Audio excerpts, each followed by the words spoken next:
24 देख रहे सारे दर्शकों का स्वागत है। मैं हरदीप कौर टी बुलेटिन की शुरुआत करते हैं हेडलाइंस के नाल।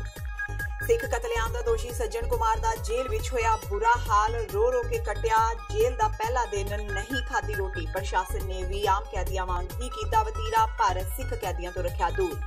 पंचायती चोणां विच मिली जित तो कैप्टन अमरिंदर सिंह खासे उत्साहित, किसानां दी कर्जा माफी स्कीम नूं दस्सिया जित दा मुख कारण, कहा आउण वाले समय भी जारी रहणगीआं किसानां लई सहूलतां। कैप्टन दे दावियां दे उल्ट सड़कां ते उतरे किसान, कर्ज माफी नूं लैके 5 दिनां धरने ते ने। बरनाला विच किसान सरकार तो मुकम्मल कर्जा माफी दी कीती मंग। कांग्रेस ने 28,000 नामजदगी पर्चे रद्द करके पंचायती राज दीआं तज्जियां उड़ाईयां। अकाली मंत्री बिक्रम मजीठिया ने कैप्टन सरकार ते लाए दोष, जारी कीती एक गैंगस्टर ते पुलिस अफसर दी ऑडियो रिकॉर्डिंग। कहा प्रशासन ने सरकार दे हुक्मां ते अकालियां नाल कीतियां धक्केशाइयां। ते राजीव गांधी दे बुत ते कालक मल्लण वाले यूथ अकाली दल दे आगू गुरदीप सिंह गोशा ते मीरपाल सिंह डुगरी नूं मिली जमानत। कल आउणगे जेल तो बाहर, अकालियां वल्लों ढोल ढमक्के नाल स्वागत करन दा ऐलान। ते हुणे न खबरां दा विस्तार। नवंबर 1984 सिख कतलेआम दा दोषी सज्जन कुमार इस वेले दिल्ली दी मंडोरी जेल विच उम्र कैद दी सज़ा कट रहा है। जेल प्रबंधकां ने अपने वल्लों अजिहे कुछ इंतजाम कीते ने कि सज्जन कुमार नूं सिख कैदियों तो दूर ही रखिया जावे। कल सोमवार नूं सज्जन कुमार ने बाद दोपहर कड़कड़ डूमा अदालत विच आत्म समर्पण कर दिता सी ते उसनूं जेल नंबर 14 विच रखिया गया है। अदालत वल्लों मरदे दम तक उम्र कैद दी सज़ा सुनाए जाण तो बाद सज्जन कुमार कांग्रेस पार्टी तो अस्तीफा दे चुका है। कल जेल लियाउण तो पहला 73 साला सज्जन कुमार का मैडिकल निरीखण किया गया। पहले दिन सज्जन कुमार ने जेल का खाना नहीं खाधा। सूत्रा ने दस्सिया कि उस नाल कोई विशेष विहार नहीं किया गया, सगों आम कैदियां वर्गा ही विहार किया गया। नवंबर 1984 दे दिल्ली सिख कतलेआम विच सज्जन कुमार ही इको एक वड्डा आगू है जिसनूं सज़ा हुई है। 3 सूबियां विच कांग्रेस सरकार बनन अते पंजाब विच पंचायती चोणां विच मिली जित तो उत्साहित पंजाब दे मुख मंत्री कैप्टन अमरिंदर सिंह ने कहा है कि कांग्रेस नूं मिले हुंगारे तो स्पष्ट है कि कांग्रेस वल्लों चलाई गई किसान कर्ज माफी वाली योजना तो किसान बहुत खुश ने। कैप्टन ने कहा कि किसानां नूं बिजली उपर मिलण वाली सबसिडी भी बरकरार रहेगी। एक प्रेस कॉन्फ्रेंस में संबोधन करदे उन्होंने कहा कि कांग्रेस सरकार हमेशा किसानां लई फायदेमंद स्कीमां जारी करती रही है।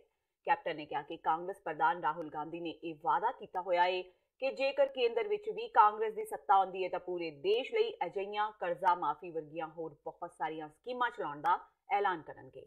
इस मौके उन्होंने कहा कि कांग्रेस की सरकार दे सत्ता विच आउण समय सरकार 1,95,00,000 दे कर्जे हेठ सी, पर उन्हां दी सरकार ने अपने कीते हुए वादियां नूं पूरा करदिआं किसानां दा बहुत सारा कर्जा माफ कर दिता। उन्होंने कहा कि उन्होंने ये खेद है कि वह वित्तीय संकट होने कारण 100% किसानां दे कर्जे माफ नहीं कर सके। उन्होंने विश्वास दिवाया कि जिवें ही हालात सुधरदे ने तां किसानां दे 100% कर्जे माफ कर देंगे। The very fact that the people have, I've seen all your 3 articles in the Tribune, and that you are picking and choosing a few people, and some people have been left out. Now, how have they been left out? Either the papers are incomplete, or bank papers are not there, or something like that was there. That doesn't mean they are forgotten. Those are coming up in the next lot, because we've asked them to go to the deputy commissioners or whoever is handling this and get their papers sorted out from the banks, find out what the problem was, and then hand it over to the concerned officers, and it will come up in the next paper. So we're going to cover those also who have been left out inadvertently. उधर कर्जा माफी के मुद्दे ते भारतीय किसान union एकता उग्राहां दी बरनाला इकाई ने स्थानक अनाज मंडी स्थित स्टेट बैंक अगे 5 रोजा धरना शुरू कर दिता है। यूनियन वालों किसानां ते खेत मजदूरां दे पूर्ण तौर ते बैंकां, सोसाइटी जां आड़तियां दे कर्जे माफ करवाउण ते बेरोजगारी की समस्या खत्म करने की मांग की जा रही है। किसान आगुआं ने कहा कि पंजाब सरकार अपने वादियां तो भज रही है।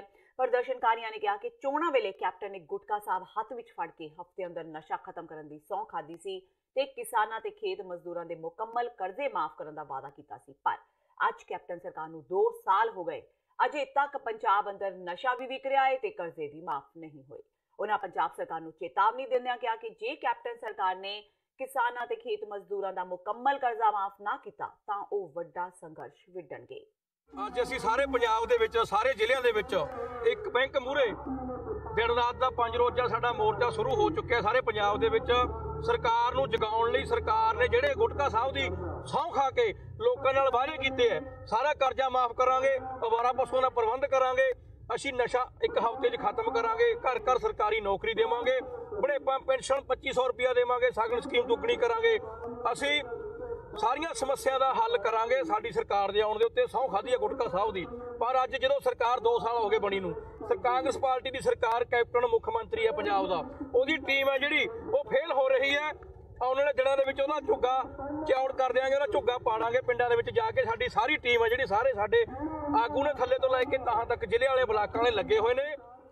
ਸਾਡੀ ਜਥੇਬੰਦੀ ਵੱਲੋਂ ਇਹ ਬੇਨਤੀ ਹੈ ਸੱਦਾ ਸਰਕਾਰ ਨੂੰ ਵੀ ਜੇ ਤੁਸੀਂ ਬੰਦੇ ਦੇ ਪੁੱਤ ਬਣ ਕੇ ਜਿਹੜੇ ਤੁਸੀਂ ਵਾਅਦੇ ਕੀਤੇ ਲੋਕਾਂ ਨਾਲ ਉਹਨੂੰ ਪੂਰੀ ਤੌਰ ਤੇ ਲਾਗੂ ਕਰੋ। ਤੁਸੀਂ ਝੂਠੀਆਂ ਸੌਹਾਂ ਖਾਧੀਆਂ ਨੇ, ਜੇ ਤੁਸੀਂ ਝੂਠੇ ਹੋ, ਜੇ ਤੁਸੀਂ ਉਹ ਭਰਾਵੋ ਗੱਦੀ ਛੱਡ ਦਿਓ, ਨਹੀਂ ਜਿਹੜਾ ਸਾਰਾ ਕਰਜ਼ਾ ਹੈ ਜਾਂ ਸਮੱਸਿਆ ਲੋਕਾਂ ਦੀਆਂ ਉਹਨੂੰ ਪਹਿਲ ਦੇ ਆਧਾਰ ਤੇ ਹੱਲ ਕਰ ਦਿਓ, ਨਹੀਂ ਆਉਣ ਵਾਲੇ ਦਿਨਾਂ ਦੇ ਵਿੱਚ ਸਰਕਾਰ ਦਾ ਝੁੱਗਾ ਲੀਰੋ ਲੀਰ ਕਰ ਦਿਆਂਗੇ ਕੈਪਟਨ ਜੀ ਦਾ। ਸੂਬੇ ਵਿੱਚ ਕਿਸਾਨ ਖੁਦਕੁਸ਼ੀਆਂ ਰੁਕਣ ਦਾ ਨਾਮ ਨਹੀਂ ਲੈ ਰਹੀਆਂ। ਭਵਾਨੀਗੜ੍ਹ ਸਬ ਡਿਵੀਜ਼ਨ ਦੇ ਪਿੰਡ ਸੰਗੇੜੀ ਵਿੱਚ ਕਰਜ਼ੇ ਦੇ ਬੋਝ ਹੇਠਾਂ ਦੱਬੇ ਇੱਕ 25 ਸਾਲਾ ਕਿਸਾਨ ਜਗਦੀਪ ਸਿੰਘ ਨੇ ਆਪਣੇ ਖੇਤ ਵਿੱਚ ਫਾਹਾ ਲੈ ਕੇ ਖੁਦਕੁਸ਼ੀ ਕਰ ਲਈ। ਜਾਂਚ ਅਧਿਕਾਰੀ ਸਤਨਾਮ ਸਿੰਘ ਨੇ ਦੱਸਿਆ ਕਿ ਜਗਦੀਪ ਦਾ ਪਰਿਵਾਰ 3 ਵੱਖੋ ਵੱਖਰੇ ਬੈਂਕਾਂ ਦਾ 12 ਲੱਖ ਰੁਪਏ ਦਾ ਕਰਜ਼ਾਈ ਹੈ ਤੇ ਉਹਨਾਂ ਕੋਲ 3 ਏਕੜ ਜ਼ਮੀਨ ਹੈ। ਜਗਦੀਪ ਸਿੰਘ ਇਹ ਕਰਜ਼ਾ ਮੋੜਨ ਤੋਂ ਅਸਮਰੱਥ ਸੀ, ਜਿਸ ਕਾਰਨ ਉਸਨੇ ਆਪਣੀ ਜੀਵਨ ਲੀਲਾ ਸਮਾਪਤ ਕਰ ਲਈ। ਇਹ 22 ਸਾਲ ਦਾ ਨੌਜਵਾਨ ਸੀਗਾ, ਬੜਾ ਹੋਣਹਾਰ ਤੇ ਮਿਹਨਤੀ ਨੌਜਵਾਨ ਸੀ ਸਾਡੇ ਪਿੰਡ ਦਾ। ਅੱਛਾ ਜੀ। ਪਿਛਲੇ ਕਈ ਸਾਲਾਂ ਤੋਂ ਕਰਜ਼ੇ ਦੀ ਮਾਰ ਝੱਲ ਰਿਹਾ ਸੀ ਪਰਿਵਾਰ, ਉਹਦੇ ਕਰਕੇ ਥੋੜਾ ਪਰੇਸ਼ਾਨ ਰਹਿੰਦੇ ਸੀ। ਪਿੱਛੇ ਆੜਤੀ ਦਾ ਕਰਜ਼ਾ ਵੀ ਸੀ ਤੇ 3 ਬੈਂਕਾਂ ਤੋਂ ਇਹਨਾਂ ਨੇ 12 ਲੱਖ ਰੁਪਈਆ ਕਰਜ਼ਾ ਲਿਆ ਸੀ। ਉਹ ਵਿੱਚ ਜ਼ਮੀਨ ਕਿਉਂਕਿ ਥੋੜੀ ਸੀ, ਛੋਟੇ ਕਿਸਾਨ ਸੀ, 3 ਕਿੱਲੇ ਜ਼ਮੀਨ ਸੀ ਤੇ ਆੜਤੀ ਦਾ ਵੀ ਕੁਝ ਕਰਜ਼ਾ ਸੀਗਾ। ਇਹਨਾਂ ਨੇ ਆਪਣੀ ਜ਼ਮੀਨ ਜਿਹੜੀ ਆ ਉਹ ਭੱਠੇ ਵਾਲਿਆਂ ਨੂੰ ਮਿੱਟੀ ਪਟਾ ਕੇ ਉਹ ਕਰਜ਼ਾ ਉਤਾਰਨ ਦੀ ਕੋਸ਼ਿਸ਼ ਤਾਂ ਕੀਤੀ ਸੀ, ਪਰ ਬੈਂਕ ਦਾ ਕਰਜ਼ਾ ਜ਼ਿਆਦਾ ਹੋਣ ਕਾਰਨ ਕੁਝ ਉਹਨਾਂ ਦੀ ਫਸਲ, ਕਿਉਂਕਿ ਮਿੱਟੀ ਪੱਟੀ ਗਈ, ਫਸਲ ਨਹੀਂ ਹੋ ਰਹੀ ਸੀ ਜ਼ਮੀਨ 'ਚ, ਇਸ ਕਰਕੇ ਥੋੜੀ ਪਰੇਸ਼ਾਨ ਰਹਿੰਦਾ ਸੀ। ਜ਼ਮੀਨ ਕਿੰਨੀ ਹੈ? 3 ਕਿੱਲੇ ਜ਼ਮੀਨ ਸੀ ਜੀ। ਹੁਣ ਕੀ ਮੰਗ ਕਰਦੇ ਪਿੰਡ ਵਾਲੇ? ਪਿੰਡ ਵਾਸੀ ਮੰਗ ਕਰਦੇ ਆ ਜੀ ਵੀ ਇਹਨਾਂ ਦੇ ਪਰਿਵਾਰ ਨੂੰ ਆਰਥਿਕ ਸਹਾਇਤਾ ਮਿਲੇ, ਸਰਕਾਰ ਇਹਨਾਂ ਦੀ ਵੱਧ ਤੋਂ ਵੱਧ ਮਦਦ ਕਰੇ। ਇਹ ਕਿਉਂਕਿ ਹੁਣ ਬੇਸਹਾਰਾ ਹੀ ਹੋ ਗਏ ਪਰਿਵਾਰ, ਕਿਉਂਕਿ ਇਕੱਲਾ ਹੀ ਬੇਟਾ ਸੀ, ਮਾਂ-ਬਾਪ ਦਾ ਸਹਾਰਾ ਸੀ, ਇਕੱਲਾ ਹੀ ਕਮਾਊ ਪੁੱਤ ਸੀਗਾ। ਤੇ ਬੇਨਤੀ ਹੈ ਸਰਕਾਰ ਨੂੰ ਵੀ ਇਹਨਾਂ ਨੂੰ ਆਰਥਿਕ ਸਹਾਇਤਾ ਦੇ ਕੇ ਇਹਨਾਂ ਦਾ ਕੁਝ ਨਾ ਕੁਝ ਭਾਰ ਹੌਲਾ ਕੀਤਾ ਜਾ ਸਕੇ, ਤਾਂ ਕਿ ਹੋਰ ਜਾਨ ਹੈ ਜਿਹੜੀ ਕੀਮਤੀ ਜਾਨ ਬਚਾਈ ਜਾ ਸਕੇ। ਪੰਚਾਇਤੀ ਚੋਣਾਂ ਵਿੱਚ ਲੋਕਤੰਤਰ ਦਾ ਕਾਣ ਹੋਣ ਦਾ ਦੋਸ਼ ਲਗਾਉਂਦਿਆਂ ਸ਼੍ਰੋਮਣੀ ਅਕਾਲੀ ਦਲ ਨੇ ਅੱਜ ਕੈਪਟਨ ਸਰਕਾਰ ਤੇ ਖੂਬ ਨਿਸ਼ਾਨੇ ਵਿੰਨੇ। ਅੰਮ੍ਰਿਤਸਰ ਵਿੱਚ ਇੱਕ ਪ੍ਰੈਸ ਕਾਨਫਰੰਸ ਦੌਰਾਨ ਅਕਾਲੀ ਲੀਡਰ ਬਿਕਰਮ ਸਿੰਘ ਮਜੀਠੀਆ ਨੇ ਕਿਹਾ ਕਿ ਕਾਂਗਰਸ ਨੇ 28,000 ਨਾਮਜ਼ਦਗੀ ਪਰਚੇ ਰੱਦ ਕਰਕੇ ਪੰਚਾਇਤੀ ਰਾਜ ਦੀਆਂ ਧੱਜੀਆਂ ਉਡਾ ਦਿੱਤੀਆਂ ਨੇ। ਮਜੀਠੀਆ ਨੇ ਕਿਹਾ ਕਿ ਇਸ ਵਾਰ ਪੰਚਾਇਤਾਂ ਦੀ ਸਰਬਸੰਮਤੀ ਨਹੀਂ ਹੋਈ, ਸਗੋਂ ਜ਼ਬਰਸੰਮਤੀ ਹੋਈ ਹੈ। ਉਹਨਾਂ ਕਿਹਾ ਕਿ ਇਸ ਲਈ ਹੀ ਹਾਈ ਕੋਰਟ ਨੇ ਵੀ ਸਰਕਾਰ ਨੂੰ ਝਾੜ ਪਾਉਂਦਿਆਂ ਕਿਹਾ ਹੈ ਕਿ ਵੋਟ ਦਾ ਅਧਿਕਾਰ ਖਤਰੇ ਵਿੱਚ ਹੈ। ਉਹਨਾਂ ਕਿਹਾ ਕਿ 77% ਨਾਮਜ਼ਦਗੀ ਪਰਚੇ ਕਾਂਗਰਸ ਪ੍ਰਧਾਨ ਸੁਨੀਲ ਜਾਖੜ ਦੇ ਜ਼ਿਲ੍ਹੇ ਵਿੱਚ ਰੱਦ ਹੋਏ ਨੇ। ਪੰਚਾਇਤੀ ਰਾਜ ਨੂੰ ਬਾਰ-ਬਾਰ ਰਾਹੁਲ ਗਾਂਧੀ ਤਗੜਾ ਕਰਨ ਦੀ ਗੱਲ ਕਹਿੰਦੇ ਰਹੇ ਆ, ਮਗਰ ਜਿਸ ਤਰੀਕੇ ਨਾਲ ਧੱਜੀਆਂ ਇਹਦੀਆਂ ਐਤਕੀ ਉਡਾਈਆਂ ਗਈਆਂ ਨੇ, ਸ਼ਾਇਦ ਹਿਸਟੋਰਿਕਲੀ ਕਦੇ ਨਹੀਂ ਸਾਹਮਣੇ ਆਇਆ ਵੇਖਣ ਨੂੰ। 28,000 ਤੋਂ ਵੀ ਵੱਧ ਕਾਗਜ਼ ਦੀ ਨੋਮੀਨੇਸ਼ਨ ਦੀ ਰਿਜੈਕਸ਼ਨ ਹੋਈ ਹੈ। 33% ਸਰਪੰਚਸ ਦੇ ਕਾਗਜ਼ ਉਡਾਤੇ ਗਏ ਆ। ਮਤਲਬ ਕਿ 13,000 ਪਿੰਡਾਂ ਚੋਂ 4,000 ਪਿੰਡ ਇਹ ਜਿਹਦੀ ਬਗੈਰ ਇਲੈਕਸ਼ਨ ਤੋਂ ਹੀ ਚੁਣਤੇ। ਕਾਂਗਰਸੀ ਕਹਿੰਦੇ ਆ ਉਹਨੂੰ ਸਰਬਸੰਮਤੀ ਆ, ਮਗਰ ਹੈ ਉਹ ਜ਼ਬਰਸੰਮਤੀ, ਜਿੱਥੇ ਜ਼ਬਰ ਹੀ ਚੱਲਿਆ। ਐਂਡ ਪਹਿਲੀ ਵਾਰੀ ਹੋਇਆ ਇਹ ਕਿ ਹਾਈ ਕੋਰਟ ਨੇ ਇਹਦੇ ਚ ਇੰਟਰਵੀਨ ਕੀਤਾ ਚੱਲਦੀ ਇਲੈਕਸ਼ਨ ਚ, ਜਦ ਕਿ ਉੱਥੋਂ ਐਡਵੋਕੇਟ ਜਨਰਲ ਦੇ ਦਫ਼ਤਰ ਤੋਂ ਬਾਰ-ਬਾਰ ਇਹ ਗੱਲ ਕਹੀ ਜਾ ਰਹੀ ਸੀ ਕਿ ਜੀ ਤੁਸੀਂ ਚੱਲਦੀ ਇਲੈਕਸ਼ਨ ਚ ਨਹੀਂ ਇੰਟਰਫੇਅਰ ਕਰ ਸਕਦੇ, it is against rules and norms. ਤੁਸੀਂ ਹੈਰਾਨ ਹੋਗੇ ਹਾਈ ਕੋਰਟ ਦੀ ਆਬਜ਼ਰਵੇਸ਼ਨ ਕੀ ਸੀ। ਉਹ ਕਹਿੰਦੇ ਜੀ ਜਦੋਂ ਕਨਸਟੀਟਿਊਸ਼ਨ ਦਾ ਹੀ ਖਤਰੇ 'ਚ ਹੋਵੇ ਉਸ ਨੂੰ ਪ੍ਰੋਟੈਕਟ ਕਰਨਾ ਵੀ ਹਾਈ ਕੋਰਟ ਦੀ ਜ਼ਿੰਮੇਵਾਰੀ ਹੈ। That is why he intervene. ਤੁਸੀਂ ਇਹ ਇਲੈਕਸ਼ਨ ਪ੍ਰੋਸੈਸ ਕੰਡਕਟ ਹੋ ਰਿਹਾ, that everything is in danger. ਲੋਕਾਂ ਦਾ ਵੋਟਿੰਗ ਅਧਿਕਾਰ is in danger, right to vote is in danger. ਮੈਂ ਉਸ ਨੂੰ ਵੀ ਪ੍ਰੋਟੈਕਟ ਹਾਈ ਕੋਰਟ ਦੀ ਕਰਨ ਦੀ ਜ਼ਿੰਮੇਵਾਰੀ ਬਣਦੀ ਹੈ। ਕਾਂਗਰਸ ਨੇ ਪੰਚਾਇਤੀ ਚੋਣਾਂ ਵਿੱਚ ਗੈਂਗਸਟਰਾਂ ਦੀ ਖੁੱਲ੍ਹ ਕੇ ਵਰਤੋਂ ਕੀਤੀ। ਇਹ ਇਲਜ਼ਾਮ ਲਗਾਉਂਦਿਆਂ ਅਕਾਲੀ ਦਲ ਦੇ ਜਨਰਲ ਸਕੱਤਰ ਬਿਕਰਮ ਮਜੀਠੀਆ ਨੇ ਇੱਕ ਆਡੀਓ ਰਿਕਾਰਡਿੰਗ ਜਾਰੀ ਕੀਤੀ ਹੈ। ਮਜੀਠੀਆ ਨੇ ਦਾਅਵਾ ਕੀਤਾ ਹੈ ਕਿ ਆਡੀਓ ਰਿਕਾਰਡਿੰਗ ਵਿੱਚ ਮਜੀਠਾ ਹਲਕੇ ਦਾ ਕਥਿਤ ਗੈਂਗਸਟਰ ਸ਼ਰੇਆਮ ਲੋਕਾਂ ਨੂੰ ਧਮਕਾ ਰਿਹਾ ਹੈ। ਮਜੀਠੀਆ ਨੇ ਪੁਲਿਸ ਅਧਿਕਾਰੀ ਦੀ ਵੀ ਆਡੀਓ ਰਿਕਾਰਡਿੰਗ ਜਾਰੀ ਕੀਤੀ, ਜਿਸ ਵਿੱਚ ਅਕਾਲੀਆਂ ਨੂੰ ਚੁੱਪਚਾਪ ਸਭ ਕੁਝ ਬਰਦਾਸ਼ਤ ਕਰਨ ਦੀ ਗੱਲ ਕਹੀ ਜਾ ਰਹੀ ਹੈ। ਮਜੀਠੀਆ ਨੇ ਪੰਚਾਇਤੀ ਚੋਣਾਂ ਵਿੱਚ ਕਾਂਗਰਸ ਸਰਕਾਰ ਵੱਲੋਂ ਵੱਡੇ ਪੱਧਰ ਤੇ ਧੱਕੇਸ਼ਾਹੀ ਦੇ ਇਲਜ਼ਾਮ ਲਗਾਉਂਦਿਆਂ ਕਿਹਾ ਕਿ ਸਰਕਾਰ ਨੇ ਲੋਕਤੰਤਰ ਦਾ ਕਾਣ ਕੀਤਾ ਹੈ ਤੇ ਰਾਹੁਲ ਗਾਂਧੀ ਦਾ ਮਾਡਲ ਪੰਜਾਬ ਵਿੱਚ ਪੰਚਾਇਤੀ ਚੋਣਾਂ ਨੂੰ ਤਬਾਹ ਕਰ ਰਿਹਾ ਹੈ। हेलो हाँ जी सर सत श्री अकाल सर शुक्र मैं रघवीर बोलदा खैड़ा तो ते पोजीशन थोड़ी जी माड़ी जी होंदी जांदी इन्हां दसदे भी छोटे साटे लिया के रखे दूजे कांग्रेस पार्टी वाले ना लागे कोठी च ते पोलिंग स्टेशन दे लाग ही कोठी है कांग्रेस पार्टी वाले हां अच्छा अच्छा विरोधी पार्टी है तो थोड़ा जिहा मैं भी कस के थोड़ा जिहा कहो भी माड़ी जी आ गई मैं भाई सुन मैं एक मैं भेजता सिस्टम कहता पर ਤੁਸੀਂ ਵੀ ਥੋੜਾ ਤੁਸੀਂ ਸੰਜਮ ਰੱਖਿਓ ਨਾ। ਨਹੀਂ ਨਹੀਂ ਇਹੀ ਤੇ ਕੋਈ ਗੱਲ ਨਹੀਂ 10 ਸਾਲ ਪਹਿਲਾਂ ਨਜ਼ਾਰੇ ਲਏ ਤੇ ਹੁਣ 2.5 ਸਾਲ ਇਹਨਾਂ ਵੀ ਲੈਣ ਦੇ ਥੋੜੇ ਨਜ਼ਾਰੇ ਹਾਂ ਕੋਈ ਗੱਲ ਵੰਡ ਵਰਤ ਕੇ ਵੰਡ ਵਰਤ ਕੇ ਖਾ ਲਓ ਕਹਿੰਦਾ ਆਹੀ ਆ ਵੰਡ ਵਰਤ ਕੇ ਖਾ ਲਓ ਵੰਡ ਵਰਤ ਕੇ ਖਾ ਲਓ। ਮੇਰਾ ਕਹਿਣ ਦਾ ਭਾਵ ਹੈ ਜੇ ਕੋਈ ਫੋਨ ਕਰਦਾ ਵੀ ਸੀ ਪੁਲਿਸ ਨੂੰ ਪੁਲਿਸ ਦਾ ਜਵਾਬ ਤੁਹਾਨੂੰ ਸੁਣਾ ਰਿਹਾ ਕਿ ਇਹ ਲਾਅ ਐਨਫੋਰਸਿੰਗ ਏਜੰਸੀ ਦਾ ਕੰਮ ਵੇਖ ਲਓ ਕੀ ਅੱਗੇ ਸਲਾਹ ਦੇਣ ਦੇ।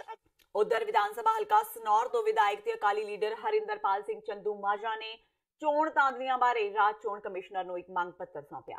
ਚੰਦੂਮਾਜਰਾ ਨੇ ਪੱਤਰਕਾਰਾਂ ਨਾਲ ਗੱਲ ਕਰਦਿਆਂ ਕਿਹਾ ਕਿ ਸਭ ਤੋਂ ਵੱਧ ਘਟਨਾਵਾਂ ਮੁੱਖ ਮੰਤਰੀ ਕੈਪਟਨ ਅਮਰਿੰਦਰ ਸਿੰਘ ਦੇ ਜ਼ਿਲ੍ਹੇ ਵਿੱਚ ਵਾਪਰੀਆਂ ਨੇ। ਮੁੜ ਚੋਣਾਂ ਵੀ ਮੁੱਖ ਮੰਤਰੀ ਦੇ ਜ਼ਿਲ੍ਹੇ ਵਿੱਚ ਹੀ ਸਾਰੇ ਜ਼ਿਲ੍ਹਿਆਂ ਨਾਲੋਂ ਵੱਧ ਹੋ ਰਹੀਆਂ ਨੇ।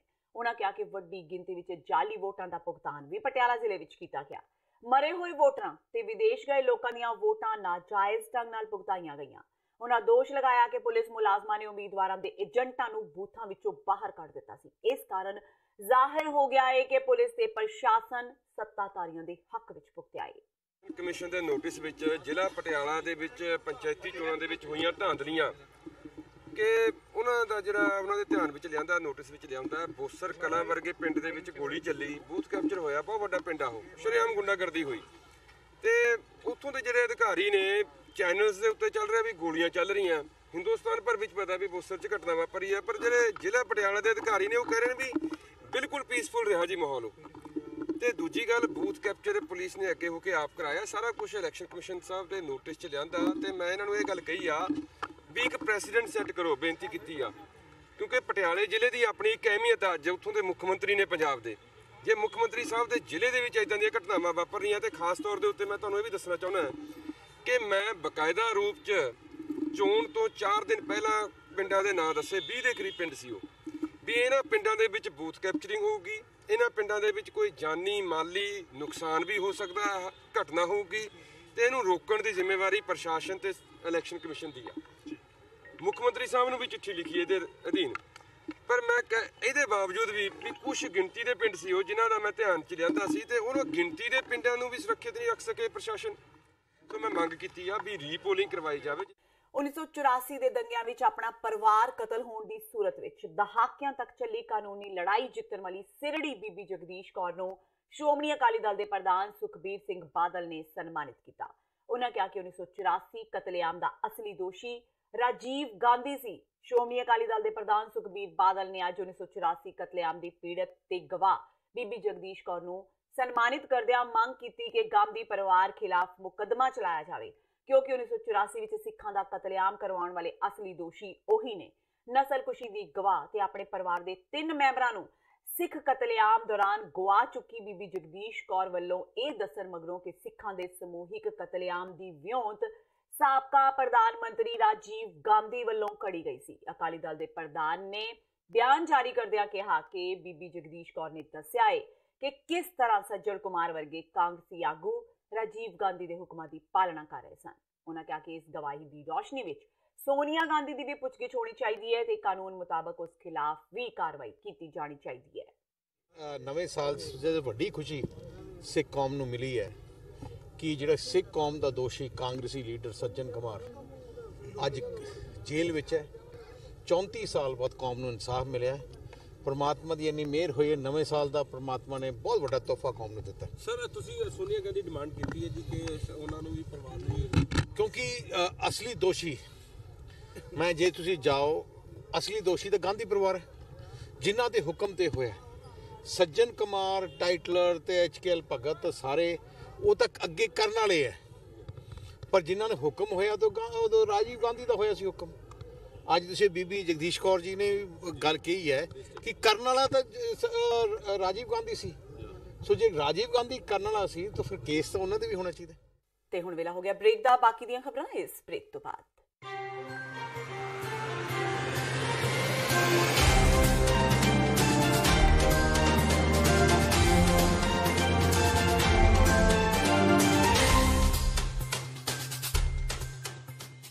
ਕੀ ਤੁਸੀਂ ਆਪਣੇ ਟੈਕਸਿਸ ਨੂੰ ਲੈ ਕੇ ਚਿੰਤਤ ਹੋ? ਤੁਸੀਂ ਆਪਣੀ ਕਮਾਈ ਲਈ ਮਿਹਨਤ ਕਰਦੇ ਹੋ, ਭਾਵੇਂ ਤੁਸੀਂ ਨੌਕਰੀ ਵਿੱਚ ਹੋਵੋ ਜਾਂ ਆਪਣਾ ਬਿਜ਼ਨਸ ਚਲਾਉਂਦੇ ਹੋ। ਜਦੋਂ ਟੈਕਸ ਭਰਨ ਦਾ ਸਮਾਂ ਆਉਂਦਾ ਤਾਂ ਤੁਹਾਨੂੰ ਇੱਕ ਭਰੋਸੇਯੋਗ ਟੈਕਸ ਅਕਾਊਂਟੈਂਟ ਦੀ ਲੋੜ ਹੈ, ਜੋ ਟੈਕਸ ਬੈਲੈਂਸ ਦਾ ਤੁਹਾਡੇ ਪੱਖ ਵਿੱਚ ਜਾਣਾ ਯਕੀਨੀ ਬਣਾਵੇ। ਸਿਆਟਲ ਦੀ ਜਾਣੀ ਪਹਿਚਾਣੀ company accurate accountants and taxes ਤੁਹਾਡੀ ਸੇਵਾ ਵਿੱਚ ਹਾਜ਼ਰ ਹੈ। ਅਸੀਂ ਹਰ ਤਰ੍ਹਾਂ ਦੇ ਟੈਕਸ ਭਰਨ ਵਿੱਚ ਤੁਹਾਡੀ ਮਦਦ ਕਰਾਂਗੇ। ਟੈਕਸ ਸੰਬੰਧੀ ਕਿਸੇ ਵੀ ਤਰ੍ਹਾਂ ਦੇ ਸਵਾਲ ਲਈ ਅੱਜ ਹੀ ਸਾਡੇ ਤੱਕ ਪਹੁੰਚ ਕਰੋ। Accurate accountants and Texas.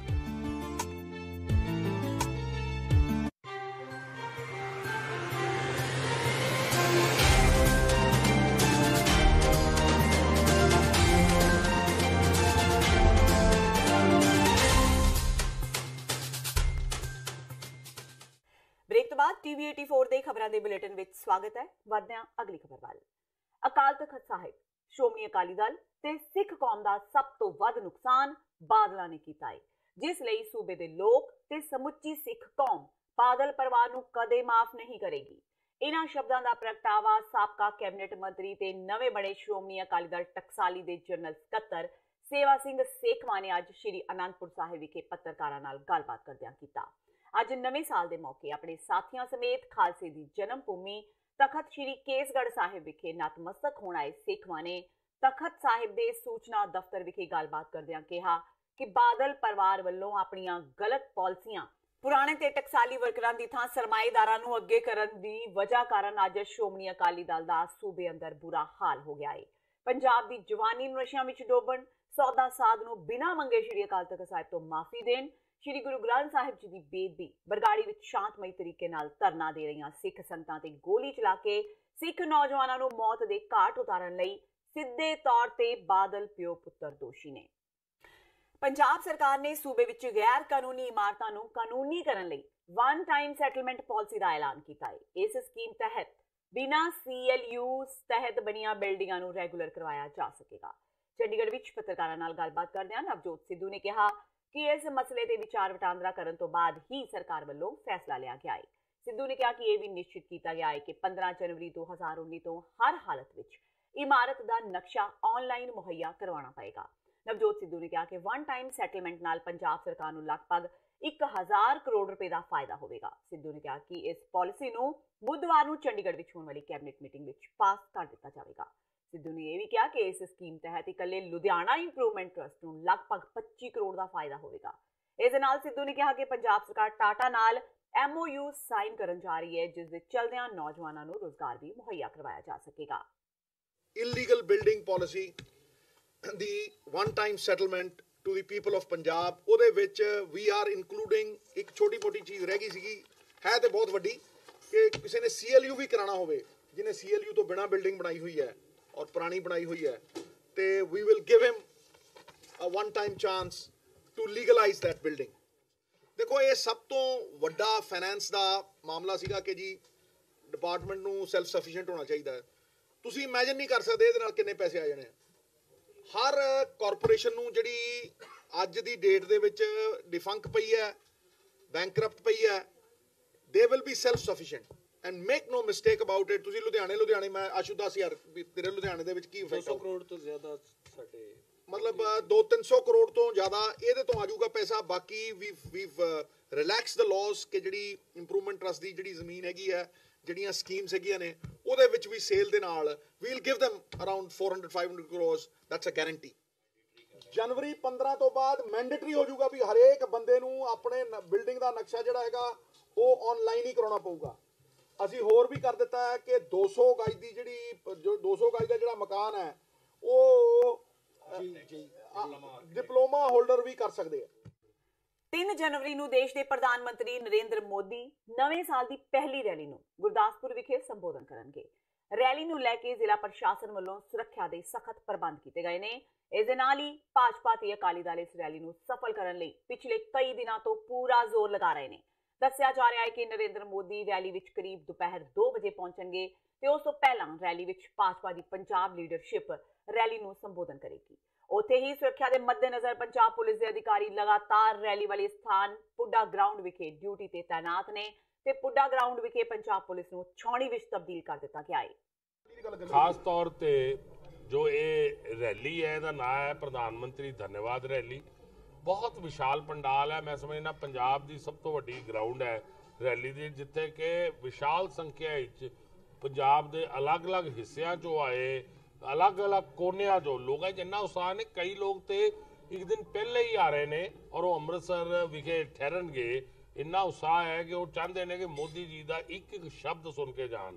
ਮੈਂ ਸਮਝਦਾ ਹੈ ਕਿ ਰੈਲੀ ਅਭੂਤਪੂਰਵ ਹੋਏਗੀ, ਬਹੁਤ ਸਫਲ ਹੋਏਗੀ। ਸਾਬਕਾ ਪ੍ਰਧਾਨ ਮੰਤਰੀ ਰਾਜੀਵ ਗਾਂਧੀ ਦੇ ਬੁੱਤ ਤੇ ਕਾਲਖ ਮੱਲਣ ਵਾਲੇ ਯੂਥ ਅਕਾਲੀ ਦਲ ਦੇ ਆਗੂ ਗੁਰਦੀਪ ਸਿੰਘ ਗੋਸ਼ਾ ਤੇ ਮੀਤਪਾਲ ਸਿੰਘ ਦੁਗਰੀ ਨੂੰ ਲੁਧਿਆਣਾ ਦੀ ਅਦਾਲਤ ਨੇ ਜ਼ਮਾਨਤ ਦੇ ਦਿੱਤੀ ਹੈ। ਇਸ ਤੋਂ ਪਹਿਲਾਂ ਦੋਵੇਂ ਆਗੂਆਂ ਨੂੰ ਅਦਾਲਤ ਨੇ 14 ਦਿਨ ਦੀ ਨਿਆਇਕ ਹਿਰਾਸਤ ਤੇ ਭੇਜਿਆ ਸੀ। ਗੁਰਦੀਪ ਸਿੰਘ ਗੋਸ਼ਾ ਤੇ ਮੀਤਪਾਲ ਸਿੰਘ ਦੁਗਰੀ 2 ਜਨਵਰੀ ਨੂੰ ਜੇਲ੍ਹ ਤੋਂ ਬਾਹਰ ਆ ਜਾਣਗੇ। 25 ਦਸੰਬਰ ਮੰਗਲਵਾਰ ਨੂੰ ਲੁਧਿਆਣਾ ਦੇ ਸਲੇਮ ਟਾਬਰੀ ਇਲਾਕੇ ਵਿੱਚ ਸਥਿਤ ਪੁਲ ਨੇੜੇ ਮਰਹੂਮ ਪ੍ਰਧਾਨ ਮੰਤਰੀ ਰਾਜੀਵ ਗਾਂਧੀ ਦੇ ਬੁੱਤ ਤੇ ਯੂਥ ਅਕਾਲੀ ਦਲ ਦੇ ਵਰਕਰਾਂ ਵੱਲੋਂ ਕਾਲਖ ਮਾਲ ਦਿੱਤੀ ਗਈ ਸੀ ਤੇ ਇਸ ਘਟਨਾ ਤੋਂ ਬਾਅਦ ਕੈਪਟਨ ਅਮਰਿੰਦਰ ਸਿੰਘ ਨੇ ਪੁਲਿਸ ਨੂੰ ਸਖਤ ਕਦਮ ਚੁੱਕਣ ਦੇ ਹੁਕਮ ਦਿੱਤੇ ਸਨ, ਜਿਸ ਤੋਂ ਬਾਅਦ ਪੁਲਿਸ ਨੇ ਯੂਥ ਅਕਾਲੀ ਦਲ ਦੇ ਆਗੂਆਂ ਨੂੰ ਗ੍ਰਿਫਤਾਰ ਕਰ ਲਿਆ ਸੀ। ਪੰਚਾਇਤੀ ਚੋਣਾਂ ਨੂੰ ਲੈ ਕੇ ਪੂਰੇ ਪੰਜਾਬ ਵਿੱਚ ਕਾਂਗਰਸ ਵੱਲੋਂ ਜਿੱਤ ਦੇ ਜਸ਼ਨ ਮਨਾਏ ਜਾ ਰਹੇ ਨੇ। ਹਲਕਾ ਸ਼੍ਰੀ ਹਰਗੋਬਿੰਦਪੁਰ ਦੇ ਵਿਧਾਇਕ ਬਲਵਿੰਦਰ ਸਿੰਘ ਲਾਡੀ ਆਪਣੀ ਨਵੀਆਂ ਬਣੀਆਂ ਪੰਚਾਇਤਾਂ ਨੂੰ ਨਾਲ ਲੈ ਕੇ ਅੱਜ ਗੁਰਦੁਆਰਾ ਸ਼੍ਰੀ ਅਚਲ ਸਾਹਿਬ ਵਿੱਚ ਨਤਮਸਤਕ ਹੋਏ ਤੇ ਨਾਲ ਹੀ ਨਵੀਆਂ ਚੁਣੀਆਂ ਗਈਆਂ ਪੰਚਾਇਤਾਂ ਨੂੰ ਸਨਮਾਨਿਤ ਵੀ ਕੀਤਾ। ਵਿਧਾਇਕ ਬਲਵਿੰਦਰ ਸਿੰਘ ਲਾਡੀ ਨੇ ਕਿਹਾ ਕਿ ਭਾਵੇਂ ਸੂਬੇ ਵਿੱਚ ਜ਼ਿਆਦਾਤਰ ਕਾਂਗਰਸ ਦੇ ਸਰਪੰਚ ਬਣੇ ਨੇ, ਪਰ ਫਿਰ ਵੀ ਉਹਨਾਂ ਨੂੰ ਹਦਾਇਤਾਂ ਨੇ ਕਿ ਉਹ ਆਪਣੇ ਪਿੰਡ ਦਾ ਵਿਕਾਸ ਬਿਨਾਂ ਕਿਸੇ ਪੱਖਪਾਤ ਤੋਂ ਪਹਿਲ ਦੇ ਆਧਾਰ ਤੇ ਕਰਨ। ਲਾਡੀ ਨੇ ਕਿਹਾ ਕਿ ਉਹਨਾਂ ਨੂੰ ਉਮੀਦ ਹੈ ਕਿ ਲੋਕ ਸਭਾ ਚੋਣਾਂ ਵਿੱਚ ਕਾਂਗਰਸ ਹੁਣ ਜਾਂ ਫਿਰ ਜਿੱਤ ਪ੍ਰਾਪਤ ਕਰੇਗੀ। ਪੰਜਾਬ ਸਰਕਾਰ ਮੁੱਖ ਮੰਤਰੀ ਕੈਪਟਨ ਅਮਰਿੰਦਰ ਸਿੰਘ ਦੀ ਯੋਗ ਅਗਵਾਈ ਵਿੱਚ ਅੱਜ ਜਿਹੜੀਆਂ ਪੰਚਾਇਤੀ ਚੋਣਾਂ ਹੋਈਆਂ ਨੇ, ਅੱਜ ਸ਼੍ਰੀ ਹਰਗੋਬਿੰਦਪੁਰ ਬਲਾਕ ਦੀਆਂ ਸਮੁੱਚੀਆਂ ਕਾਂਗਰਸ ਪਾਰਟੀ ਦੀ ਜਿੱਤ ਹੋਈ ਹੈ। ਸੋ ਕੈਪਟਨ ਸਾਹਿਬ ਨੂੰ ਬਹੁਤ-ਬਹੁਤ ਮੈਂ ਵਧਾਈ ਦੇਣਾ। ਸੋ ਮੈਂ ਆਪਣੇ ਜਿਹੜੇ ਅੱਜ ਨਵੇਂ ਪੰਚ ਸਰਪੰਚ ਚੁਣ ਕੇ ਆਏ ਨੇ ਉਹਨਾਂ ਨੂੰ, ਉਹਨਾਂ ਦੇ ਪਰਿਵਾਰਾਂ ਨੂੰ, ਸਾਡੇ ਮਤਈਆਂ ਨੂੰ ਇਸ ਗੱਲ ਦੀ ਵੀ ਵਧਾਈ ਦੇਣਾ ਕਿ ਉਹ ਬਹੁਤ ਹੀ ਪੀਸਫੁਲ, ਬਹੁਤ ਵਧੀਆ ਪਿਆਰ ਦੇ ਨਾਲ ਇਲੈਕਸ਼ਨ ਹੋਈ ਹੈ। ਸ਼੍ਰੀ ਹਰਗੋਬਿੰਦਪੁਰ 'ਚ ਕਿਤੇ ਵੀ ਕਿਸੇ ਦੇ ਨਾਲ ਕੋਈ ਧੱਕਾ ਨਹੀਂ ਹੋਇਆ। ਬੜੇ ਪਿਆਰ ਦੇ ਨਾਲ ਇਲੈਕਸ਼ਨ ਲੋਕਾਂ ਦੇ ਚੁਣੀਆਂ ਹੋਈਆਂ ਪੰਚਾਇਤਾਂ, ਸਮੁੱਚੀਆਂ ਪੰਚਾਇਤਾਂ ਕਾਂਗਰਸ ਪਾਰਟੀ ਦੀਆਂ ਹੋਈਆਂ ਨੇ। ਮੈਂ ਹਲਕਾ ਵਾਸੀਆਂ ਦਾ ਤਹਿ ਦਿਲੋਂ ਧੰਨਵਾਦ ਵੀ ਕਰਦਾ। ਪੰਜਾਬ ਸਰਕਾਰ ਦੇ ਮਹਿਕਮਿਆਂ ਵਿੱਚ ਕੰਮ ਕਰਦੇ ਕੱਚੇ ਮੁਲਾਜ਼ਮਾਂ ਨੇ ਪੰਜਾਬ ਸਰਕਾਰ ਵਿਰੁੱਧ ਨਿਵੇਕਲੇ ਢੰਗ ਨਾਲ ਨਵੇਂ ਸਾਲ ਦੀ ਸ਼ੁਰੂਆਤ ਵਿੱਚ ਰੋਸ ਮੁਜ਼ਾਹਰਾ ਕੀਤਾ। ਅੱਜ ਫਿਰੋਜ਼ਪੁਰ ਵਿਖੇ ਪੰਜਾਬ ਸਰਕਾਰ ਦੀ ਵਾਅਦਾ ਖਿਲਾਫੀਆਂ ਤੋਂ ਜਾਣੂ ਕਰਵਾਉਂਦਿਆਂ ਫਿਰੋਜ਼ਪੁਰ ਦੇ ਡਿਪਟੀ ਕਮਿਸ਼ਨਰ ਨੂੰ ਕੈਲੰਡਰ ਰਾਹੀਂ ਸੂਬਾ ਸਰਕਾਰ ਨੂੰ ਇੱਕ ਮੰਗ ਪੱਤਰ ਸੌਂਪਿਆ। ਮੰਗ ਪੱਤਰ ਭੇਜਦਿਆਂ ਉਹਨਾਂ ਜਿੱਥੇ ਕੱਚੇ ਮੁਲਾਜ਼ਮਾਂ ਨੂੰ ਤੁਰੰਤ ਰੈਗੂਲਰ ਕਰਨ ਦੀ ਗੁਹਾਰ ਲਗਾਈ, ਉੱਥੇ ਰੈਗੂਲਰ ਮੁਲਾਜ਼ਮਾਂ ਨੇ ਸਰਕਾਰ ਵੱਲੋਂ 2400 ਦੇ ਪਾਏ ਨਵੇਂ ਬੋਝ ਨੂੰ ਬਿਨਾਂ ਦੇਰੀ ਖਤਮ ਕਰਨ ਦੀ ਗੁਹਾਰ ਲਗਾਈ। ਰੋਸ ਮੁਜ਼ਾਹਰਾ ਕਰ ਰਹੇ ਮੁਲਾਜ਼ਮਾਂ ਨੇ ਕਿਹਾ ਕਿ ਸਰਕਾਰ ਬਣਦਿਆਂ ਹੀ ਸਹੂਲਤਾਂ ਦੇਣ ਦੇ ਵਾਅਦੇ ਕਰਨ ਵਾਲੀ ਕਾਂਗਰਸ ਸਰਕਾਰ ਨੇ ਅੱਜ 2 ਸਾਲ ਦਾ ਸਮਾਂ ਬੀਤਣ ਤੇ ਵੀ ਕੋਈ ਕੰਮ ਨਹੀਂ ਕੀਤਾ। ਸੱਤਾ ਵਿੱਚ ਆਉਣ ਤੋਂ ਪਹਿਲਾਂ ਸਾਡੇ ਨਾਲ ਵਾਅਦਾ ਕੀਤਾ ਸੀਗਾ ਕਿ ਸਰਕਾਰ ਸੱਤਾ ਵਿੱਚ ਆਉਣ ਤੇ ਹੀ ਮੁਲਾਜ਼ਮਾਂ ਨਾਲ ਮੀਟਿੰਗਾਂ ਕੀਤੀਆਂ ਜਾਣਗੀਆਂ ਤੇ ਪਹਿਲੀ ਕੈਬਨਿਟ ਵਿੱਚ ਕੱਚੇ ਮੁਲਾਜ਼ਮਾਂ ਦਾ ਮਸਲਾ ਹੱਲ ਕੀਤਾ ਜਾਊਗਾ। ਪਰ 2 ਸਾਲ ਬੀਤਣ ਨੂੰ ਆਏ ਆ, ਹੁਣ ਤੱਕ ਅੱਜ ਤੱਕ ਹਾਲੇ ਤੱਕ ਮੁੱਖ ਮੰਤਰੀ ਨੇ ਮੁਲਾਜ਼ਮਾਂ ਨਾਲ ਗੱਲਬਾਤ ਕਰਨੀ ਠੀਕ ਨਹੀਂ ਸਮਝੀ ਆ। ਕੋਈ ਗੱਲਬਾਤ ਨਹੀਂ ਕੀਤੀ ਗਈ ਆ। ਪਿਛਲੇ ਸਾਲ ਵੀ ਅਸੀਂ ਪਹਿਲੇ ਨਵੇਂ ਸਾਲ ਦੇ 1 ਜਨਵਰੀ ਵਾਲੇ ਦਿਨ ਕਾਂਗਰਸੀ ਵਿਧਾਇਕਾਂ ਦੇ ਪ੍ਰਧਾਨਾਂ ਨੂੰ ਇਹਨਾਂ ਦੇ ਵਾਅਦਿਆਂ ਦੇ ਫੋਟੋ ਫਰੇਮ ਦਿੱਤੇ ਸੀ, ਪਰ ਅੱਜ ਦੂਜਾ ਸਾਲ ਹੋ ਗਿਆ ਸੱਤਾ 'ਚ ਆਏ ਨੂੰ। ਨਵੇਂ ਵਰ੍ਹੇ ਦੇ ਦਿਨ ਅਸੀਂ ਸਰਕਾਰ ਨੂੰ ਵਾਅਦੇ ਯਾਦ ਕਰਾਉਣ ਦੇ ਲਈ ਇੱਕ ਫੋਟੋ ਫਰੇਮ ਬਣਾਇਆ, ਜਿਹੜਾ ਕਿ ਅਸੀਂ ਡਿਪਟੀ ਕਮਿਸ਼ਨਰ ਰਾਹੀਂ ਸਰਕਾਰ ਮੁੱਖ ਮੰਤਰੀ ਨੂੰ ਭੇਜਾਂਗੇ ਤੇ ਜਿਹੜੇ ਕਾਂਗਰਸ ਸਰਕਾਰ ਨੇ 2 ਸਾਲਾਂ ਦੇ ਦੌਰਾਨ ਸਾਨੂੰ ਲਾਰੇ ਲਾਏ ਆ, ਉਹ ਲਾਰਿਆਂ ਦੀ ਪੰਡ ਫੂਕਾਂਗੇ। ਨਵੇਂ ਸਾਲ ਦਾ ਪਹਿਲਾ ਦਿਨ ਬਾਲੀਵੁੱਡ ਲਈ ਕੋਈ ਚੰਗੀ ਖਬਰ ਲੈ ਕੇ ਨਹੀਂ ਆਇਆ। ਬਾਲੀਵੁੱਡ ਦੇ ਉੱਘੇ ਅਦਾਕਾਰ ਕਾਦਰ ਖਾਨ ਦਾ ਕੈਨੇਡਾ ਵਿੱਚ ਅੱਜ ਤੜਕੇ ਲਗਭਗ 6:30 ਵਜੇ ਇੱਕ ਹਸਪਤਾਲ ਵਿੱਚ ਦੇਹਾਂਤ ਹੋ ਗਿਆ। ਕਾਦਰ ਖਾਨ ਪਿਛਲੇ 15-16 ਦਿਨਾਂ ਤੋਂ ਹਸਪਤਾਲ ਵਿੱਚ ਦਾਖਲ ਸਨ। ਉਹਨਾਂ ਦੇ ਦੇਹਾਂਤ ਦੇ ਖਬਰ ਦੀ ਪੁਸ਼ਟੀ ਉਹਨਾਂ ਦੇ ਬੇਟੇ ਸਰਫਰਾਜ਼ ਨੇ ਕੀਤੀ ਹੈ। ਉਹਨਾਂ ਦਾ ਅੰਤਿਮ ਸੰਸਕਾਰ ਕੈਨੇਡਾ ਵਿੱਚ ਹੀ ਕੀਤਾ ਜਾਏਗਾ। ਕਾਦਰ ਖਾਨ ਆਪਣੀ ਲਾਜਵਾਬ ਅਦਾਕਾਰੀ ਲਈ ਬਾਲੀਵੁੱਡ ਤੇ ਦੇਸ਼ ਦੁਨੀਆ ਵਿੱਚ ਬੇਹੱਦ ਮਸ਼ਹੂਰ ਸਨ। ਬਾਲੀਵੁੱਡ ਵਿੱਚ ਆਪਣੇ ਫਿਲਮੀ ਡਾਇਲਾਗ ਤੇ ਜ਼ਬਰਦਸਤ ਕਹਾਣੀਆਂ ਲਿਖਣ ਲਈ ਮਸ਼ਹੂਰ 81 ਸਾਲਾ ਅਦਾਕਾਰ ਪਿਛਲੇ ਕਾਫੀ ਲੰਬੇ ਸਮੇਂ ਤੋਂ ਬਿਮਾਰ ਚੱਲ ਰਹੇ ਸਨ। ਉਹਨਾਂ ਦਾ ਕੈਨੇਡਾ ਵਿੱਚ ਇਲਾਜ ਵੀ ਚੱਲ ਰਿਹਾ ਸੀ, ਜਿਸ ਲਈ ਉਹ ਆਪਣੇ ਬੇਟੇ ਕੋਲ ਕੈਨੇਡਾ ਵਿੱਚ ਹੀ ਰਹਿ ਰਹੇ ਸਨ। ਦੱਸਣਯੋਗ ਹੈ ਕਿ ਉਹ ਕੈਨੇਡਾ ਦੇ ਹੀ ਨਾਗਰਿਕ ਸਨ ਤੇ ਉੱਥੇ ਪਿਛਲੇ ਕੁਝ ਵਰਿਆਂ ਤੋਂ ਆਪਣੇ ਪੁੱਤਰ ਤੇ ਨੂੰਹ ਨਾਲ ਰਹਿ ਰਹੇ ਸਨ। ਸੁਰੱਖਿਆ ਕਾਰਨਾਂ ਕਰਕੇ ਇਹ ਨਹੀਂ ਦੱਸਿਆ ਜਾ ਰਿਹਾ ਕਿ ਉਹ ਕੈਨੇਡਾ ਦੇ ਕਿਹੜੇ ਸ਼ਹਿਰ ਜਾਂ ਕਸਬੇ ਦੇ ਕਿਹੜੇ ਹਸਪਤਾਲ ਵਿੱਚ ਦਾਖਲ ਸਨ, ਕਿਉਂਕਿ ਉਦੋਂ ਤੱਕ ਲੋਕਾਂ ਦੀ ਭੀੜ ਉਹਨਾਂ ਨੂੰ ਤੰਗ ਕਰ ਸਕਦੀ ਸੀ। ਤੇ ਇਸ ਹੁਣ ਤੱਕ ਦੀਆਂ ਖਬਰਾਂ ਜਾਂਦੇ ਇੱਕ ਵਾਰ ਫੇਰ ਨਜ਼ਰ ਮਾਰਦੇ ਹਾਂ ਮੁੱਖ ਖਬਰਾਂ ਤੇ। ਸਿੱਖ ਕਤਲੇਆਮ ਦਾ ਦੋਸ਼ੀ ਸੱਜਣ ਕੁਮਾਰ ਦਾ ਜੇਲ੍ਹ ਵਿੱਚ ਹੋਇਆ ਬੁਰਾ ਹਾਲ, ਰੋ ਕੇ ਕੱਟਿਆ ਜੇਲ੍ਹ ਦਾ ਪਹਿਲਾ ਦਿਨ, ਨਹੀਂ ਖਾਧੀ ਰੋਟੀ। ਪ੍ਰਸ਼ਾਸਨ ਨੇ ਵੀ ਆਮ ਕੈਦੀਆਂ ਵਾਂਗ ਹੀ ਕੀਤਾ ਵਤੀਰਾ, ਪਰ ਸਿੱਖ ਕੈਦੀਆਂ ਤੋਂ ਰੱਖਿਆ ਦੂਰ। ਪੰਚਾਇਤੀ ਚੋਣਾਂ ਵਿੱਚ ਮਿਲੀ ਜਿੱਤ ਤੋਂ ਕੈਪਟਨ ਅਮਰਿੰਦਰ ਸਿੰਘ ਖਾਸੇ ਉਤਸ਼ਾਹਿਤ। ਕਿਸਾਨਾਂ ਦੀ ਕਰਜ਼ਾ ਮਾਫੀ ਸਕੀਮ ਨੂੰ ਦੱਸਿਆ ਜਿੱਤ ਦਾ ਮੁੱਖ ਕਾਰਨ, ਕਿਹਾ ਆਉਣ ਵਾਲੇ ਸਮੇਂ ਵਿੱਚ ਜਾਰੀ ਰਹਿਣਗੀਆਂ ਕਿਸਾਨਾਂ ਲਈ ਸਹੂਲਤਾਂ। ਕੈਪਟਨ ਦੇ ਦਾਅਵਿਆਂ ਦੇ ਉਲਟ ਸੜਕਾਂ ਤੇ ਉਤਰੇ ਕਿਸਾਨ, ਕਰਜ਼ ਮਾਫੀ ਨੂੰ ਲੈ ਕੇ 5 ਦਿਨਾਂ ਧਰਨੇ ਤੇ ਨੇ। ਬਰਨਾਲਾ ਵਿੱਚ ਕਿਸਾਨ ਸਰਕਾਰ ਤੋਂ ਮੁਕੰਮਲ ਕਰਜ਼ਾ ਮਾਫੀ ਦੀ ਕੀਤੀ ਮੰਗ। ਕਾਂਗਰਸ ਨੇ 28,000 ਨਾਮਜ਼ਦਗੀ ਪਰਚੇ ਰੱਦ ਕਰਕੇ ਪੰਚਾਇਤੀ ਰਾਜ ਦੀਆਂ ਧੱਜੀਆਂ ਉਡਾਈਆਂ। ਅਕਾਲੀ ਮੰਤਰੀ ਬਿਕਰਮ ਮਜੀਠੀਆ ਨੇ ਕੈਪਟਨ ਸਰਕਾਰ ਤੇ ਲਾਏ ਦੋਸ਼, ਜਾਰੀ ਕੀਤੀ ਇੱਕ ਗੈਂਗਸਟਰ ਤੇ ਪੁਲਿਸ ਅਫਸਰ ਦੀ ਆਡੀਓ ਰਿਕਾਰਡਿੰਗ। ਕਿਹਾ ਪ੍ਰਸ਼ਾਸਨ ਨੇ ਸਰਕਾਰ ਦੇ ਹੁਕਮਾਂ ਤੇ ਅਕਾਲੀਆਂ ਨਾਲ ਕੀਤੀਆਂ ਧੱਕੇਸ਼ਾਹੀਆਂ। ਤੇ ਰਾਜੀਵ ਗਾਂਧੀ ਦੇ ਬੁੱਤ ਤੇ ਕਾਲਕ ਮੱਲਣ ਵਾਲੇ ਯੂਥ ਅਕਾਲੀ ਦਲ ਦੇ ਆਗੂ ਗੁਰਦੀਪ ਸਿੰਘ ਗੋਸ਼ਾ ਤੇ ਮੀਤਪਾਲ ਸਿੰਘ ਦੁਗਰੀ ਨੂੰ ਮਿਲੀ ਜ਼ਮਾਨਤ। ਕੱਲ ਆਉਣਗੇ ਜੇਲ੍ਹ ਤੋਂ ਬਾਹਰ। ਅਕਾਲੀਆਂ ਵੱਲੋਂ ਢੋਲ ਢਮੱਕੇ ਨਾਲ ਸਵਾਗਤ ਕਰਨ ਦਾ ਐਲਾਨ। ਇਸ ਦੇ ਨਾਲ ਹੀ TV 84 ਦਾ ਖਬਰਾਂ ਦਾ ਇਹ ਬੁਲੇਟਿਨ ਖਤਮ ਹੁੰਦਾ ਹੈ। ਮੈਨੂੰ ਹਰਪ੍ਰੀਤ ਕੌਰ ਨੂੰ ਦਿਓ ਇਜਾਜ਼ਤ। ਸਤਿ ਸ਼੍ਰੀ ਅਕਾਲ।